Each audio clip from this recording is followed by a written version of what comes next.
Ní ìlú kan tí ìdákẹ́rọ́rọ́ wà ni ariwo ìbànújẹ́ fi gbé ta. Erin ńlá kan ló sá wọnú ìlú, bí ti ń wugi ní wọ́pẹ̀, nísìnyí kó gbogbo àwọn èèyàn sínú ìfínúfo ìfàyàfo. Gbogbo àwọn ọdẹ ìlú ló ti gbìyànjú láti pa erin yìí, ṣùgbọ́n gbogbo ìgbìyànjú wọn pàbó ní ń já sí. Ariwo yìí ló jí Ọdẹ́yalé níbi tí Ọdẹ́yalé sùn sí. Ọdẹ́yalé ti ṣoko ìgbẹ́ ní alẹ́ àná kó tó dàárọ̀ ọjọ́ kejì. Nígbà ó gbáriwo yìí ó fò dìde, ó sì wọ aṣọ rẹ̀ pé kóun lọ wo ohun tí ń ṣẹlẹ̀ nígboro. Kíá ó ti bára rẹ̀ níwájú erin. Ibùdó ìtàn lórí Yorùbá Tales TV. Fún ẹ̀yin tó jẹ́ ìgbà àkọ́kọ́ tẹ́ ń darapọ̀ mọ́ wa rèé, mo kí yín káàbọ̀ lórí ibùdó ìtàn lẹ́wà ní Yorùbá Tales TV.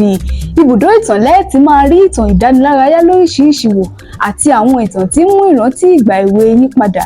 Ẹ máa bá mi kà lọ.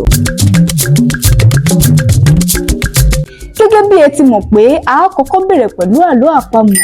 Ẹni tó bá sì gba àwọn àlọ́ wa dáadáa, a ó fún ní ẹ̀bùn kékeré kan. Àlọ́ o, àlọ́ o. Ẹ̀kíní, obìnrin rogodo láàrin ẹ̀gún. Kí ni o? Ẹ̀kejì, ilé ọkùnrin dára kò lọ́nà o. Kí ni o? Ẹ̀kẹta, à ń rù lọ ó kọjú sígbó, à ń rù bọ̀ ó kọjú sọ́run. Kí ni o? Ẹ jọ̀wọ́ ẹ bá wa fi àwọn ìdáhùn yín sínú comment section wa. Mo ń bọ̀ ná.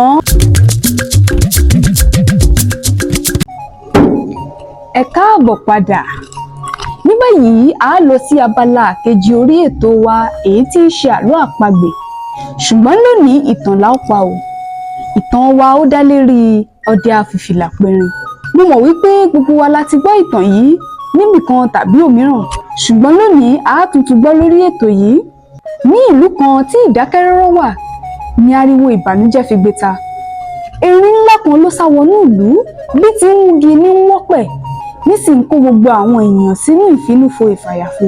Gbogbo àwọn ọdẹ ìlú ló ti gbìyànjú láti pa erin yìí, ṣùgbọ́n gbogbo ìgbìyànjú wọn pàbó ní ń já sí. Ariwo yìí ló jí Ọdẹ́yalé níbi tí Ọdẹ́yalé sùn sí. Ọdẹ́yalé ti ṣoko ìgbẹ́ ní alẹ́ àná kó tó dàárọ̀ ọjọ́ kejì. Nígbà ó gbáriwo yìí ó fò dìde, ó sì wọ aṣọ rẹ̀ pé kóun lọ wo ohun tí ń ṣẹlẹ̀ nígboro. Kíá ó ti bára rẹ̀ níwájú erin o.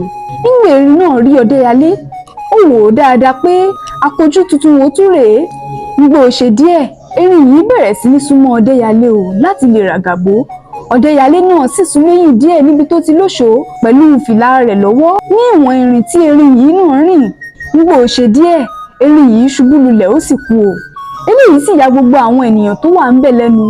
Wọ́n sì bẹ̀rẹ̀ sí ní pàtẹ́wọ́, wọ́n ń ṣàjọyọ̀ nítorí Ọdẹ́yalé ti mú ìbànújẹ́ wọn kúrò. Wọ́n gbé Ọdẹ́yalé sórí èjìká lọ sí ààfin ọba. Inú ọba dùn púpọ̀ fún ohun tí Ọdẹ́yalé ṣe yìí. Ọba fún Ọdẹ́yalé ní ilé ńlá kan, ilẹ̀ níwọ̀n púpọ̀ àti àpò owó.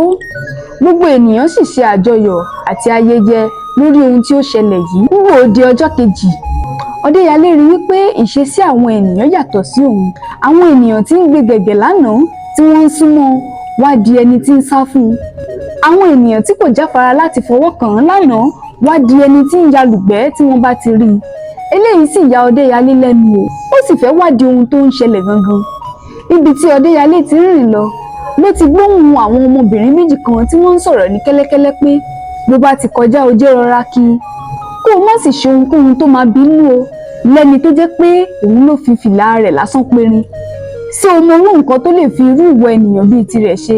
Nígbà náà ni Ọdẹ́yalé gbójú sókè tó sì wí pé àṣé lóòótọ́ lọ̀rọ̀ àwọn àgbà tó sọ wípé ọdẹ afẹ́fìlà perin ọjọ́ kan ní ìmọ̀. Ohun tá a rí dìmú nínú ìtàn yìí ni wípé ilé ayé yìí ojú méjì ló kọ. Ohun tó jẹ́ kí àwọn ènìyàn máa fẹ́ wa lónìí, ó lè di ohun tó máa jẹ́ kí àwọn ènìyàn máa sá fún wa lọ́la. Àti wípé ohunkóhun tí àwọn ènìyàn ò bá lè rí di rẹ̀, wọ́n máa kórìíra rẹ̀ ni. Ẹ jọ̀wọ́ ẹ bá wa fi ohun tí ẹ̀yin kọ́ nínú ìtàn yìí sínú comment section wa. Ẹ sì má gbàgbé láti sọ fún ọ̀rẹ́, ará, ẹbí àti ojúlùmọ̀ pé kí wọ́n máa wo ibùdó ìtàn lórí Yorùbá Tales TV. Ẹ máa rí wa wò ní gbogbo ọjọ́bọ̀ lágogo 4. Bí Elédùwà mi bá fẹ́, a tún máa ríra lọ́sẹ̀ tí ń bọ̀. ibùdó ìtàn lórí Yorùbá Tales TV.